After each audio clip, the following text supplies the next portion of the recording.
Hey, it's good old boy Mike. This is good old boy Dave. From Sips, Suds, and Smokes. Sips, Suds, and Smokes covers wine, tea, coffee, distilled spirits, whiskey, scotch, beer, cigars. People whose first name starts with Q. Bad fake British accents. And we always take time to make fun of the people of Alabama.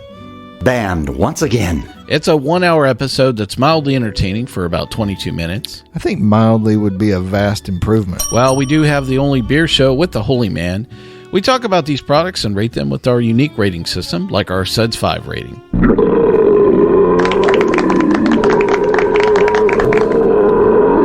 Do you really have something better to do with your life for an hour than actually listen to this show? Well, don't make them think about it. Well, join us on this radio station, podcast network, or via our Android app. Drivers who switch and save with Progressive save over $700 on average, and those savings add up. Imagine what you could buy in the future.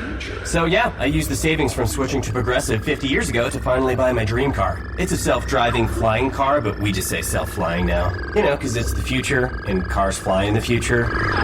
So switch to Progressive and save big, because those savings can add up in the future. Progressive Casualty Insurance Company and Affiliates. National annual average insurance savings by new customers surveyed who saved with Progressive in 2020. Potential savings will vary.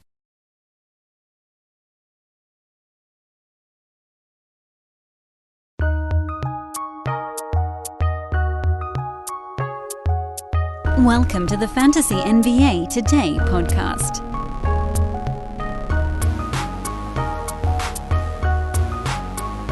Welcome one, welcome all to the Big Fat Wednesday recap show. My goodness, I don't know how I wasn't prepared for this when I finished yesterday's podcast, but this was I think my mother used the term Dolly Whomper. Is that something? Is that a word that people use? What is it? What is a Dolly Whomper? You should never say a word on a podcast unless you know what it means. It might be totally made up.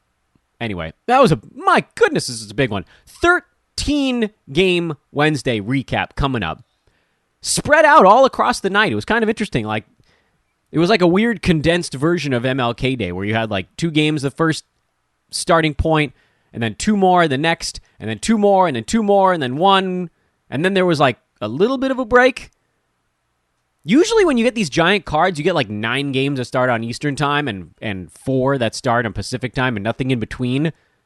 Yesterday was really fun. There was just this rolling NBA action. You could basically be watching a fourth quarter at any time starting at about 6 o'clock Pacific.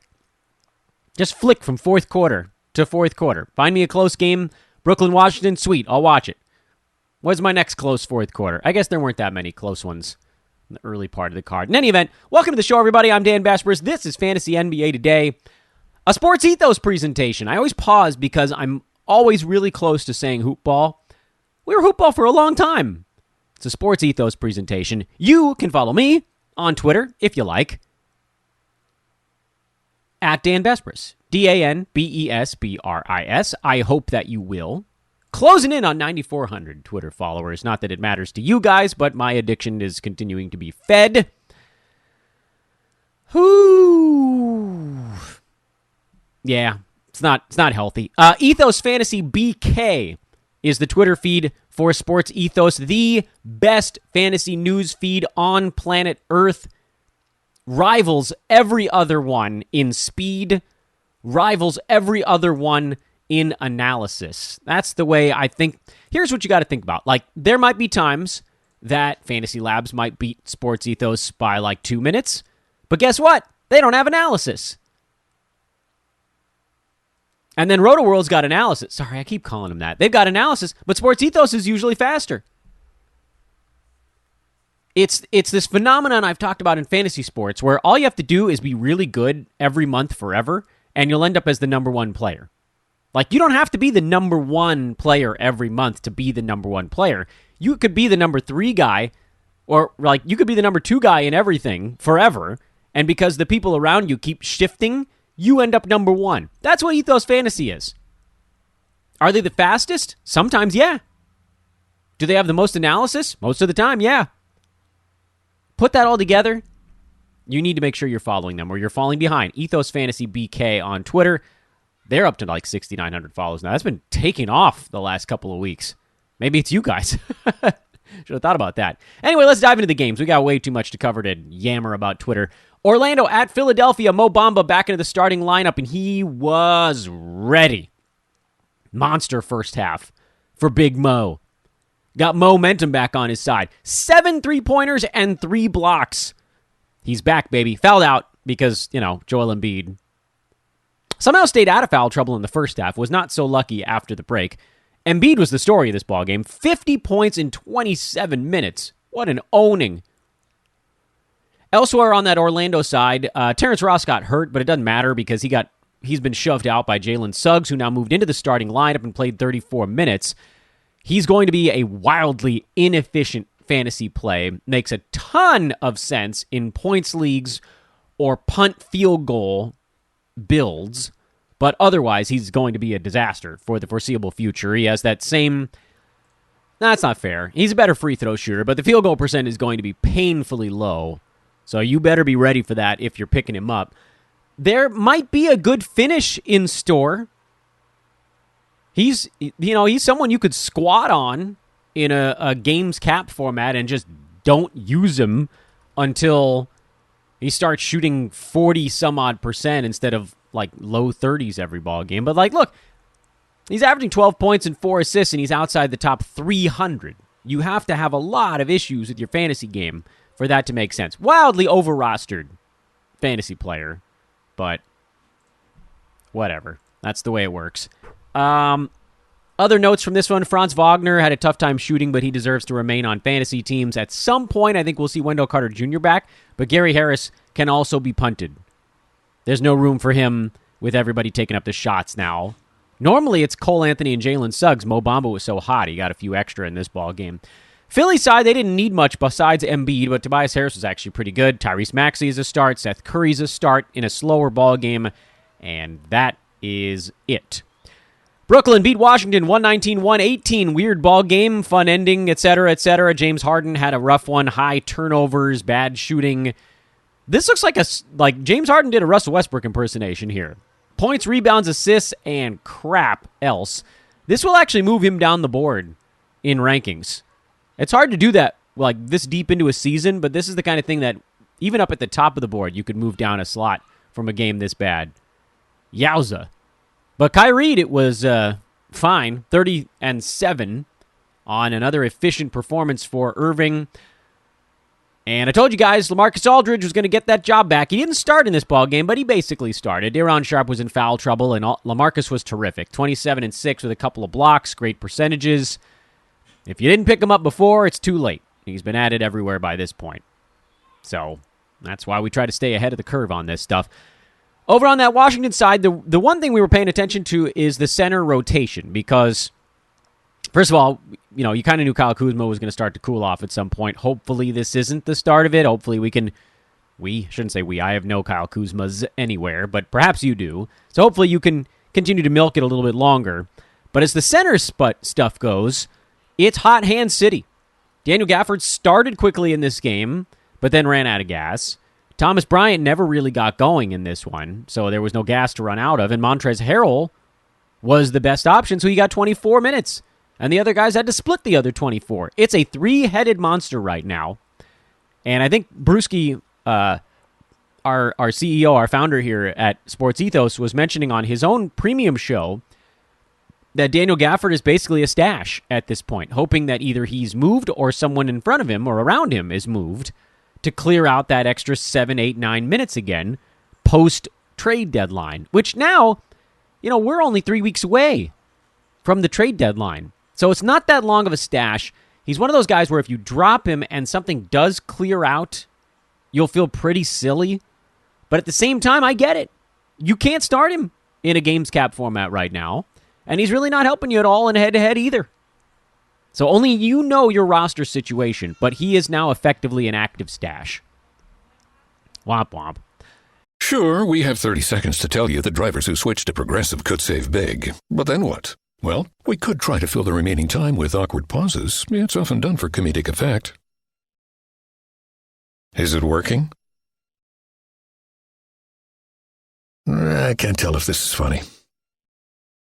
Maybe this is so bad it's funny. Wow, we really peaked at the save big when you switched to Progressive part. Progressive Casualty Insurance Company and Affiliates. Hear that?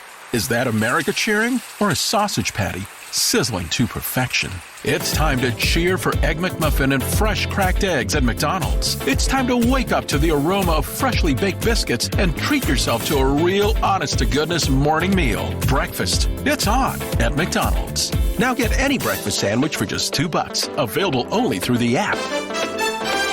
Mobile order and pay available at participating McDonald's. McD app download and registration required. Jimmy Butler got ejected. I suppose I kind of got what I deserved. Made a joke on Twitter about Jimmy Butler. We needed to sacrifice a goat to keep him healthy.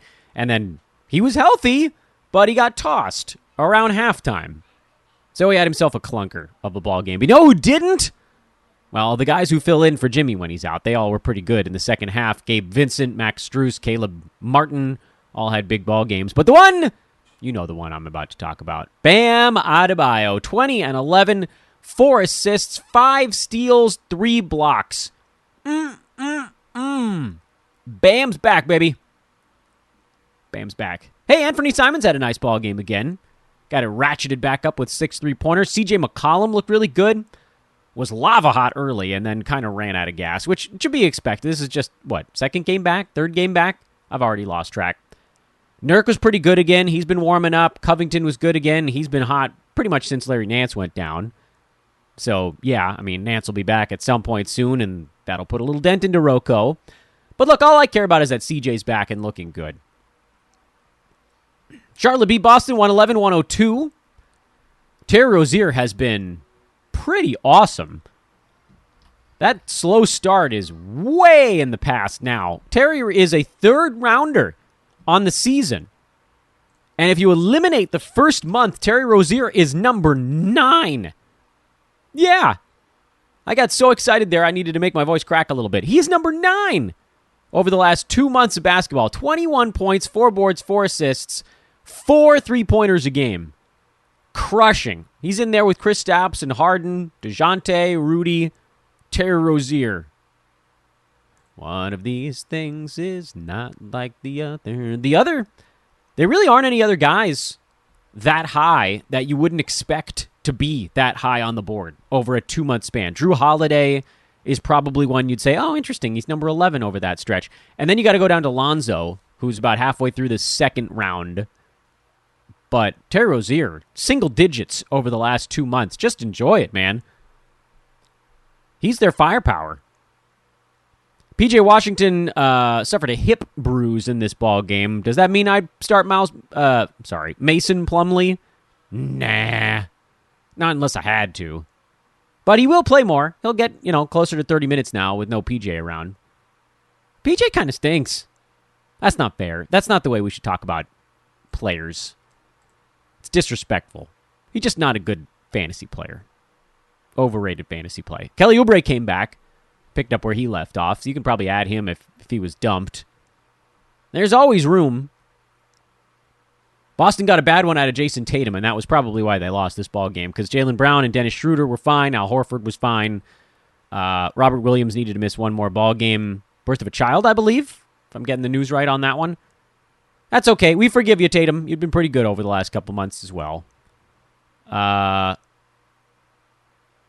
Tatum, I think, is like a second rounder over the last couple of months. He's been okay. Been ramping up prior to that one. Atlanta continues to play well without Clint Capella. Weird little twist. I don't think that it's all that. Teams just go through ups and downs. The Cam Reddish trade just kind of cleared things out a little bit for them. DeAndre Hunter had 22 and 5. Another good shooting game for him. But again, low peripheral stuff. That's what continues to concern me. Like, this is a heater. This is a prototypical heater he's on. And there's a spot for that. A guy who has good percentages and scores mostly. There's a spot for that on fantasy teams. We know what this looks like when the shooting runs out. And it's like 11 points and 4 rebounds with minimal else. And he probably profiles around the top 100, which is okay. 115 maybe. Kevin Huerter a little bit behind that. None of these guys really do it for me. Okongwu, as a fill-in center, does do it for me. Stealing 5 blocks. He's been awesome last couple of ball games in particular. I actually kind of have my eye on Daniella Galinari. His minutes have been trending up into the mid to high 20s at times, and we know he can actually post fantasy value in 25 minutes if given enough usage, and he's like right on the borderline. He's the upside play, weirdly, but if they're getting enough offense elsewhere, then he'll have one of those games where he just vanishes. The beauty of Gallo is that almost every night he's going to go to the free throw line 3 or 4 times, and he's probably going to make all of them. There's a value in that as well. It's a little bit of a specialist thing going on with some of these extras on the Atlanta side. Hey, Patrick Beverly, I made a joke on Twitter. I'll make it on the podcast as well. You know, what we really need for Pat Bev is a sign that's like, hey, we've gone this many days without an office workplace injury, because that's just how it works. November 24th, he played 5 minutes, left the ball game early with an injury, in and out of protocols, missed some time, I think protocol was December 19th to the 28th, the ankle, the hip, whatever it is. That's ankle again with Pat Bev. So, Roto Games Cap, sit on him. He was playing way too well to consider punting on him. Head-to-head, he's always going to be a difficult player to roster because this happens every 3 weeks with him, like clockwork. We're talking about Jared Vanderbilt being a little bit of a slump. He fouled out in 21 minutes of this game, but he was actually posting a great one beforehand. Probably too late to go and get him. Are we really only 5 games into the card? Good gravy. Memphis lost Tyus Jones on top of everything else to protocols. They're getting hit with it right now. Slow-mo is in protocol. Dylan Brooks is hurt. Desmond Bane, Tyus Jones, those guys are in protocols as well. So they went a little bit weirdo on lineups in this one. No surprise, Ja Morant played every second he possibly could and had a ginormous fantasy game. JJJ, foul trouble, but he went huge also. You guys know I'm kind of obsessed with Brandon Clark lately, and he was really good again with 14 and 4, 2 steals, 2 blocks, and 6 out of 9 shooting. And then the question was, with all of these guys out, surely DeAnthony Melton would get enough run to do something, and no, he had another clunker. I think I'm just done with it. I don't think I can do it anymore, guys. Yeah, that's how I feel too. Screaming baby, in case you didn't hear it, if your podcast was on quiet in your office or something. That's how I feel about DeAnthony Melton. How on earth, with all of those guys out, was he still unable to crack 18 minutes? He has been fully doghoused by this team, and at this point, you can treat him like Gafford. He's a trade deadline stash that he gets moved somewhere, and they're going to give him 26 minutes and some actual responsibility. It's the only thing you can hope at this point because it's not happening in Memphis. It's just not happening in Memphis. If he can't do it now, it's not happening. I do advocate sitting on him for 3 weeks if you can. I mean, you got to believe he'll be better than this in the next one. So from a head-to-head standpoint, you can probably call him an active stash as well. Roto, treat him like he's hurt at this point. You can't start him. I'd say it's unpredictable, but it's predictably terrible right now. They're just not giving him any time at all. Memphis signed Shaq Harrison to a 10-day deal. Our buddy VP, longtime listener of the podcast, mentioned on Twitter, they'll probably just give more minutes to Shaq. Yeah, I think by the next ballgame, they probably will. It's nuts. Whatever. Good to see Drew Holiday back. Played 22 minutes. He'll ramp his way back up to normal flow, and that'll knock any peripheral bucks off the map, and that's kind of all you have to worry about there. Chicago got a nice win over Cleveland. Nikola Vucevic actually finally had his shot going a little bit. DeMar DeRozan missed a bunch of free throws. That was pretty weird, but he went for 30 and 7. And Io had another good game. Got off to a slow start, but picked it up late, 18 and 8, 2 steals. Kobe White, another good game. And we got word that Lonzo Ball and Zach LaVine are out for at least the next week and change, so you can stream both of those guys. I'll admit, I was wrong. I thought Lonzo Ball was going to be back in a game or two. It sounded like they were just giving him some maintenance days, but it appears to be worse than that. And so, to that end, I was late on Io. I thought he was going to have one game and then back to being more of a 3-and-D type, but he's in there facilitating with no Ball and no LaVine. And I'm sorry, guys. I owe you guys an apology. I should have dug more on the Lonzo injury, and maybe we could have gotten out in front of that a little bit better. It's possible that you guys still got him because sometimes on this podcast, we're like 2 or 3 days ahead of everybody else. So maybe if we were 2 or 3 days later than usual, we're like fighting with the masses. But either way, I think I owe you guys an apology. I should have seen the Lonzo thing for what it was, which was not a one-day break, and we could have pounced on that. We did talk about picking up Kobe White, though, so at least we got that one filling in for Zach LaVine. Spurs did what you're supposed to do to the Thunder and smacked them around, as it should be. Thunder are bad. Shea was bad. Giddey was inefficient. So, unfortunately, that is also kind of bad. Aaron Wiggins had a pretty good ball game. There's not much you can trust on the Thunder. Shea, you can trust. Giddey, some nights. Lou Dort, some nights. It's not a good fantasy place to be.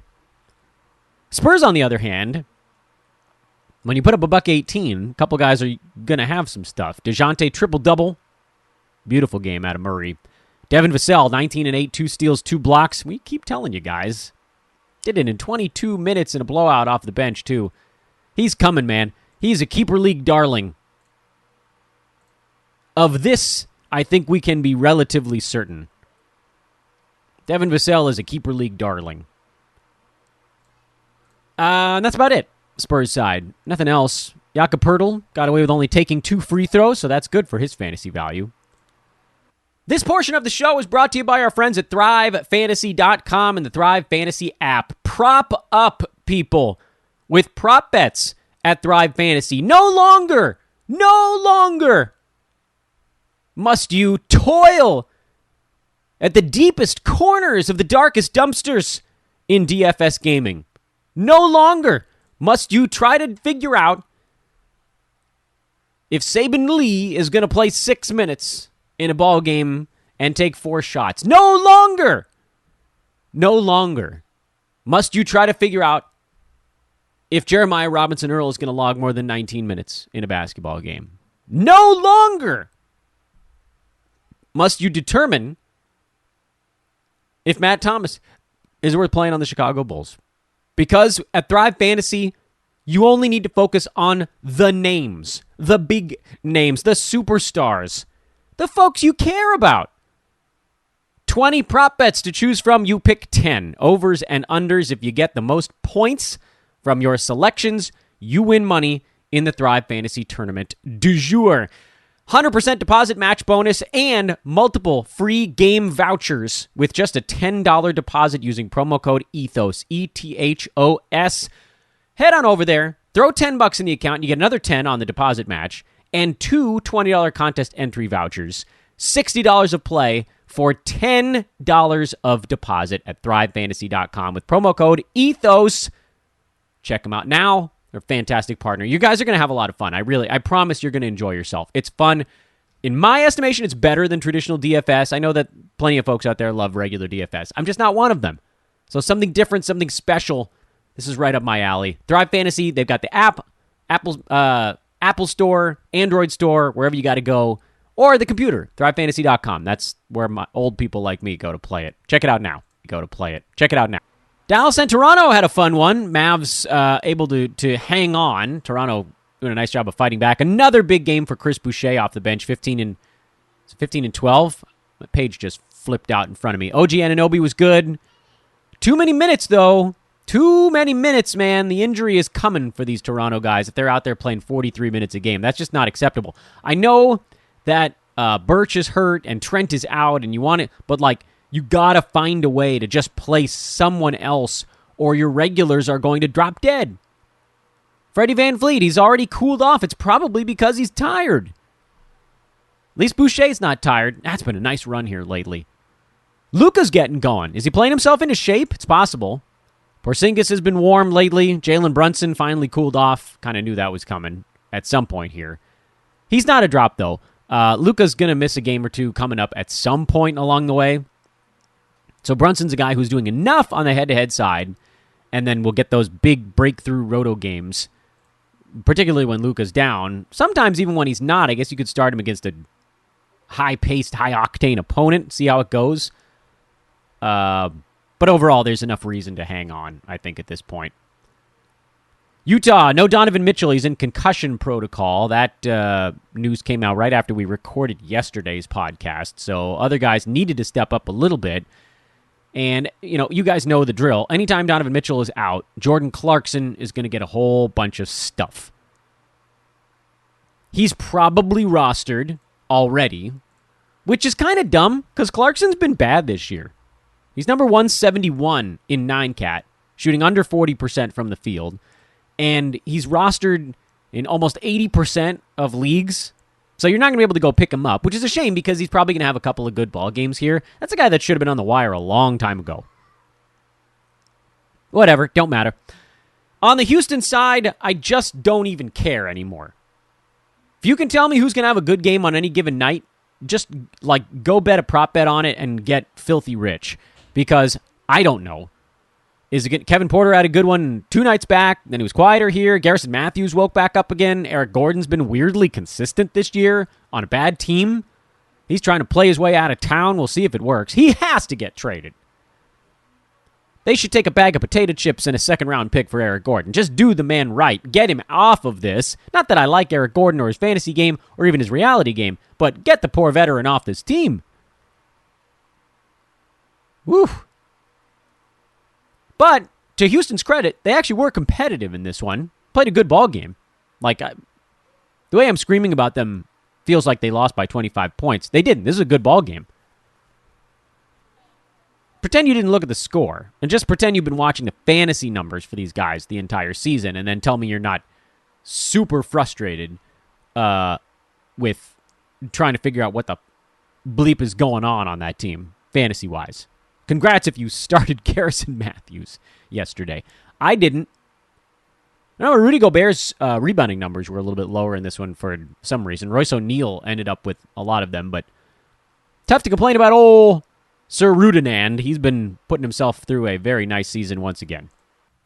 Hey, before we jump on to the next one, wanted to remind you guys about our partnership with the great folks over at Manscaped.com. Use promo code ETHOS20 to get 20% off and free shipping on whatever you get at Manscaped.com. The best in men's grooming. 2 free gifts, actually, if you shop there right now. 2 free gifts. Boxers, a toiletry bag, with your purchase of the Performance or Perfect Package 4.0, which includes the Lawnmower 4.0 and other delightful accoutrements. The Weed Whacker, that's for ear and nose hair. The Crop Preserver, that's a deodorant, a toner, and a shaving mat. All comes in the Performance Package 4.0. That's $120. Minus 20%, so you knock $24 off of that guy. And the Perfect Package 4.0 is just $100. That's the Lawnmower 4.0. It has the deodorant, the toner, and the shaving mat. Does not include the ear and nose hair trimmer, but you could get that for $80 with our coupon code. And again, right now, you get the bonus boxers and toiletry bag at Manscaped.com with promo code ETHOS20. If you don't want to go whole hog, yeah, I know, I probably should have rethought that. But if you don't want to do that, you can get smaller things. You can get the Lawnmower 4.0 by itself, the Lawnmower 3.0 by itself, which, by the way, I'm actually a massive fan of the Lawnmower 3.0. The Plow, that's a single-blade razor. The Shaver, that's a 3-blade razor with the lubrication strip. The Weed Whacker, we already told you about that. Shears, that's a luxury nail kit. Replacement blades for any of this stuff. Deodorant, we've talked about. Boxers, T-shirt. Want to wear a Manscaped T-shirt? Hell yeah, you do. I got one. Wear it around the house. Chapstick, lip balm. They got it all. At Manscaped.com, use promo code ETHOS20 to get 20% off and free shipping on your order. It's good stuff, people. Please just go check it out. Tell them Dan sent you. They won't care. Next on the docket, Clippers, Nuggets, overtime. And Nikola Jokic went buck wild. 49, 14, and 10. Whew, man. He has passed LeBron James. Remember, LeBron was number 1 for a little bit there, which was also pretty amazing. But Jokic has surged out in front lately, mostly because he started to make his free throws again. I don't know what was going on there for a little bit. Field goal percent has also become a much bigger positive of late. So the fact that his percentages are going up, everything else is kind of coming with it a little bit. As far as the Nuggets go, That's a dice roll. Aaron Gordon's been pretty good lately. If you wanted to, you could probably play Aaron Gordon in all formats right now. I personally don't have the stones to do it. I know the moment I drop him in there is going to be the game where it all comes crashing down. That said, he's up to 150 on the whole season, and over the last month, he's still outside the top 150. Like, the thing with Aaron Gordon is we know what he is. We know who he is. And it's just a matter of when it all comes back to that spot. Remember, there were a couple of slow games in between, but he had like a 30-pointer in there, a 20, a 28. 3 of his last 5 games have been really good. If he can keep that up, then he's startable. Or does he fall back into old habits, missed free throws, things of that nature? His free throw percentage has actually been better this year. I think it's a career high. No, just barely off a career high. Field goal percent is way out above every other season. Hello, playing alongside Nikola Jokic, because a lot of the other stuff hasn't changed. He's just open now. I can't do it. I can't bring myself to do it, I don't think. You guys could probably do it if you really wanted to, but I just can't bring myself to do it. The other note here, I think, Will Barton probably doesn't need to be started. I don't know that I can drop a guy who's playing full starters minutes and getting 13, 14 shots a game, but he's been outside the top 100 for about 2 months now, which plays in slightly deeper leagues, but Roto Games Cap format, where you're really just trying to maximize your best 82 at each slot, that has not been him of late. And then Monte Morris, 20 shots. I don't know where that came from here, but if he can keep that going, then this guy who's been over-rostered all year might be accurately rostered at long last. I don't believe it either. Then I had overtime, you had 130 points. Clipper side, Ivica Zubac was good. Reggie Jackson, kind of wondered if that last game woke him up a little bit. He's been in a deep shooting funk prior to it, and the good stuff kept going in this one. This was, listen, I didn't expect him to go for 28 and 12 every night, but I did expect him to orchestrate while Paul George was out. And that's what he did here. He had the assists. Maybe it's because Nick Batum was in protocols, so the facilitator wasn't there to facilitate. But that's where we're at right now. And so you can probably roll Reggie Jackson out there. I certainly would consider doing it in a head-to-head where a bad game doesn't really crunch you so much. Roto Games Cap probably staying away. Amir Coffey's kind of the same thing for me. I don't have a ton of trust in the young guy. I know he's been playing pretty well lately, and the minutes are mostly there. But I just keep thinking the other shoe's going to drop. And so a lot of these guys fit more of the schedule streamer model we've talked about in the past. Plus, by the way, no Marcus Morris for this ball game either. So that was a lot of shots that got left out on the table. Zubac has been startable. I don't have the patience. Like I said this before, I don't think I have the patience to wait on Isaiah Hartenstein. He probably gets there to value once he gets fully healthy, but with Ibaka also in the mix again, things are just a little jammed up. And then Luke Canard is someone we're going to keep an eye on. He looked pretty damn rusty in this ballgame. He's been out for a while. But prior to going down, he was their best shooter. So if he slots back into 30-some-odd minutes a ballgame, he could be a three-pointers a game kind of guy. And there is a built-in value in that. If someone, if he's not shooting so terribly, he was also getting a few assists per game. The ceiling's not super high for him, but again, with Paul George out, you just sort of never know where the shots might fall. So keep an eye on Canard. Zubac is a start. Marcus Morris is a start when he's playing. And then everybody else is a little bit of a dice roll. Reggie Jackson probably the best die to roll among them, with Amir Coffey kind of right behind. Detroit beat Sacramento 133-131. And a lot of good things from this ball game. We mentioned Terrence Davis as a guy you absolutely needed to stream with Tyrese Halliburton out, and that really paid off. Way better than we could have ever expected. But you know what? This is what you're shooting for. You go with the upside play on those fill-ins, and Davis got hot. 35 points, 7 3-pointers. Delightful. Rashawn Holmes played 28 minutes, so he's getting back to health. 10 points, only 3 rebounds, but 4 blocks and a steal. And the buy low window there might be about closed. We'll see. Kings got 44 free throws in this game. That was nuts. And lost. A lot of weird things happened in this one. I have no idea how the Kings lost this ballgame. I can only assume it was the fact that they missed a bunch of their free throws. Like, how did the numbers add up right?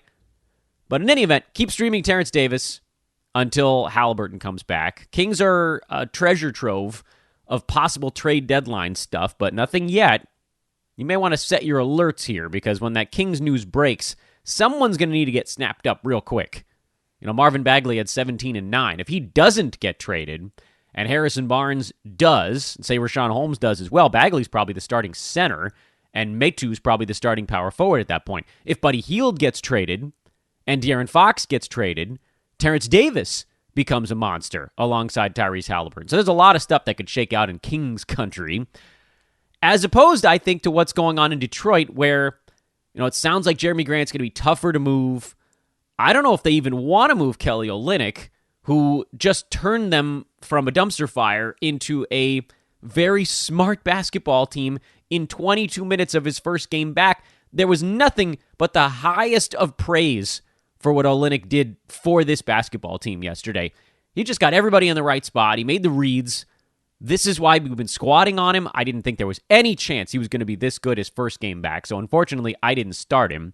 But this is another reason why I felt fine moving on from Isaiah Stewart. He didn't take any step forward this year. None. Might even argue a step back.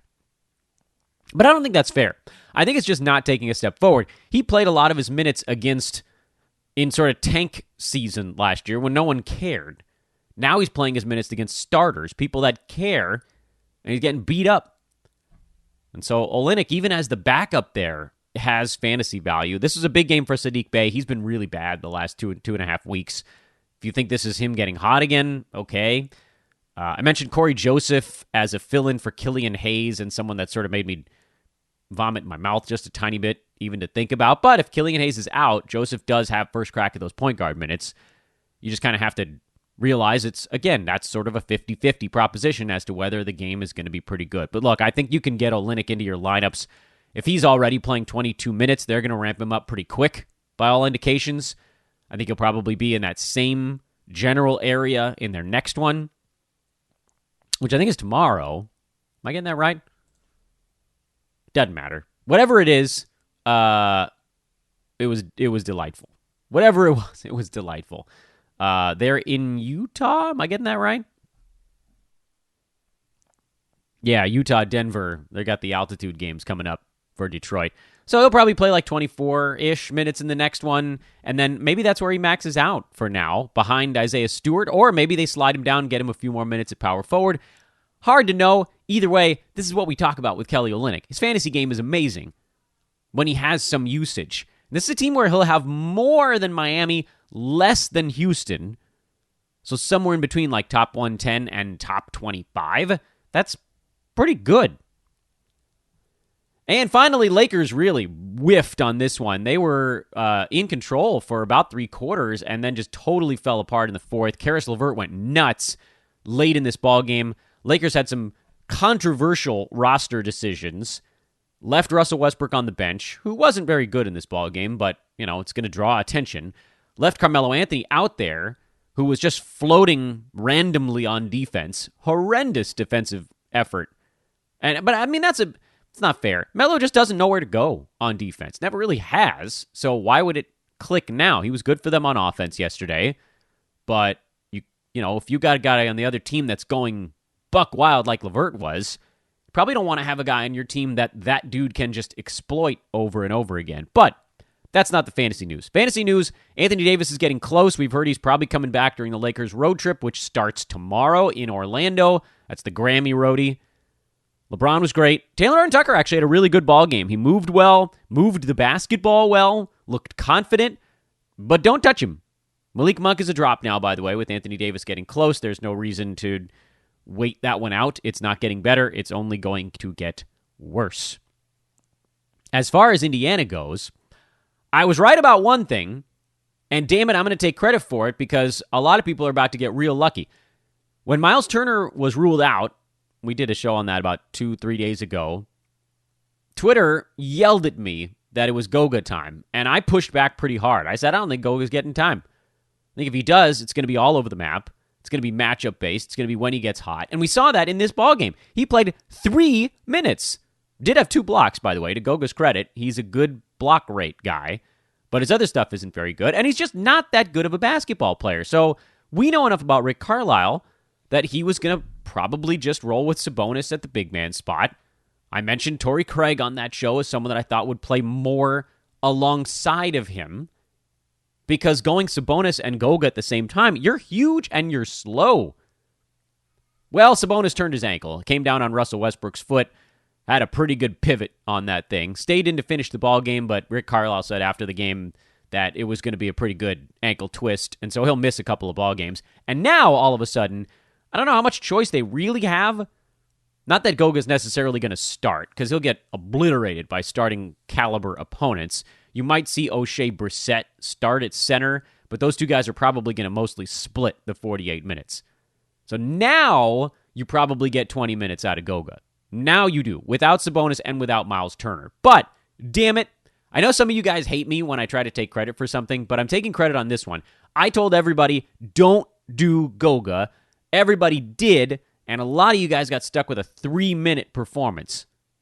Now you can go ahead, although, unfortunately, he got picked up, and everybody just got really lucky that Sabonis got hurt. I actually kind of like Justin Holiday. It seems like, after a very strange, almost out-of-body experience first half of the year for Justin, the steals are starting to come around again. On the season, he's averaging 2.6 three-pointers and only 0.7 steals in 29 minutes a ball game. And actually, if you look at last year, his steal rate was down then also. He was at 1 steal in about 30 minutes per game, which is off the mark. His career, he's 1 steal in 24 minutes per game. That should be 1.5 per 36. And if you look at that half season in Chicago where he was playing pretty well, he was at 1.8 in 35 minutes a game. After whatever it was, the Memphis deal, he was at 1.2 in 29 minutes per game. His first season in Indiana, he was at 1.2 in 25 minutes per game. And then, last year, I'd blame it on coaching staff, but last year was a totally different one than the year before that, and then this year's a different one than the year before that. So, who knows? Simple fact is, his usage is actually up this year. He's taking 9.3 shots per game. That's the most since he was in Chicago. Field goal percent's about the same. Threes are matching a career high right now. And then it's really just steals that have been off for Justin. It's why he's at around number 160 on the entire season. However, over the last month, the steals have started to come around, and he's at number 120 over that stretch. Which, does that make him a Roto Games Cap guy? Probably not, especially with Malcolm Brogdon back now for Indiana, so that's going to soak up a little more usage. But he's clearly more comfortable. His game is coming around, and he makes a lot of sense if you need threes, if you need steals, or in head-to-head. He makes a lot of sense in almost any spot. Like at 120, head-to-head player with 4-game week, that's actually a pretty good play. I'd probably rather go Justin Holiday than try to figure out which front court guy is going to soak up the minutes here. Frankly, I like O'Shea Brissett more than Goga Bitadze, but I don't think I'm doing anything with either of them. And Tori Craig is not a good shooter. As you saw yesterday, Lakers left him open repeatedly, and they were not punished for it. But he did have 13 rebounds. He is a pretty solid rebounding wing type when given the playing time. And then the question, I suppose, for Craig just becomes, can he actually do enough defensive stuff to make up for the other things? I think the answer is probably not. The sample sizes with Tori are a little weird. He had that giant game way back in October. That was a blip, very much an exception to the rule. His better games have largely come recently. Last day of last year, December 31st, New Year's Eve, he had 10 and 11, 5 assists, a steal, and a couple of blocks. That was in 31 minutes. January 10th, he played 31 minutes, had 19 and 4. I mean, I think if Tori Craig gets over 30 minutes, you could probably call him streamable, if only because he likely gets 7, 8, or 9 rebounds in 30 minutes a game. He likely just is on the floor long enough to get 2 assists. He's probably on the floor long enough to get a steal, maybe a block. So maybe he becomes like a 1-and-1 steal block guy with 0.7, 1 3-pointer, something like that. So, there's a path there but it's a maybe. And I don't think he's getting snapped up by a bunch of folks either. What's Tori Craig's rostering right now? 6%? Yeah, he's going to be available in your league. If you've got crap, you could pick him up. I don't know. I mean, I saw Sabonis' ankle tweak. It was not, it wasn't a high ankle sprain, so I don't think this is like a 4 or 5 week kind of thing. It was just a pretty bad low tweak. So, I don't know. Week and a half, 2 weeks probably would be my guess. So all this work we're doing here, trying to figure out what's going on with Indiana, I don't know how much is it going to be worth for us. Whatever. Hey, thanks to everybody that has been rating and reviewing the podcast as we make our push towards 775 reviews. I hope we can get there. Please do open your podcast app on your mobile device and drop a 5-star review on the show. It's annoying to try to find it. I realize that. That's why I do this every once in a while. I kind of walk you through the process. You have to search for the show name. That's the weird thing. Whether it's on iTunes in the podcast tab or the podcast app on your Apple-branded mobile device, you have to search for Fantasy NBA Today, which is so dumb because you're already listening to the show. There should be just a little button that's like, hey, are you enjoying this? Rate and review it. Like they do with every app you download. Are you enjoying this? Rate the app right now. How about that for podcasts? Maybe it does come up. Maybe I don't listen to enough shows because I'm over here yammering about it. Whatever. Have a great Thursday, everybody. Short card tonight. Tomorrow, Friday, show will be coming a little bit later, I believe, on Friday. I've got some stuff going on in the morning, but I hope you guys are enjoying getting most of these out slightly earlier in the day. That'll, of course, be the Friday Week in Review and loop us around to Monday. Trying to think if I have anything else I really desperately wanted to cover this morning. Oh, right, Lonzo Ball. The Lonzo Ball news. I don't know, I forgot about that until now. Lonzo has been diagnosed with a small meniscus tear in his knee.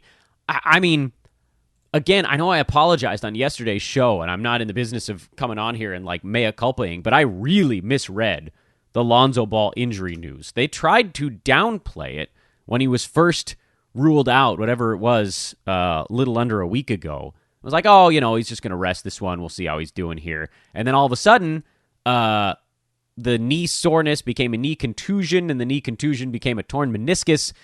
And now he's out probably, if he has the surgery, for a month or more. Alex Caruso came back for the Bulls. He'll be ramping up. If he's on your wire, go get him. If he's available, try to trade for him. Kobe White is going to be doing plenty here while both Ball and Levine are out. And then Ayo had another good ball game. I don't know if he can shoot 80% forever. I mean, pretty safe to say he can't. So a lot of this stuff is likely going to come crashing back to earth. But right now, Ayo's been amazing. And so you kind of just stream it until it comes apart. Kobe's the easier one. Caruso's the easier one. Ayo's the bit more of an upside shot kind of thing. But certainly worth it right now. All of a sudden, we're in one of those moments again where a bunch of guys just pop up all at the same time. And it's not all protocol related. One of them is the Tyrese Halliburton stuff in Kings Country, but a lot of it is just some rotations are changing, guys are getting hurt. Old-fashioned hurt. Old-fashioned just getting hurt. Ah, well. All right, I'm Dan Vesperis. This is Fantasy NBA Today. Have a marvelous Thursday. Week in Review show tomorrow. We'll talk to you then.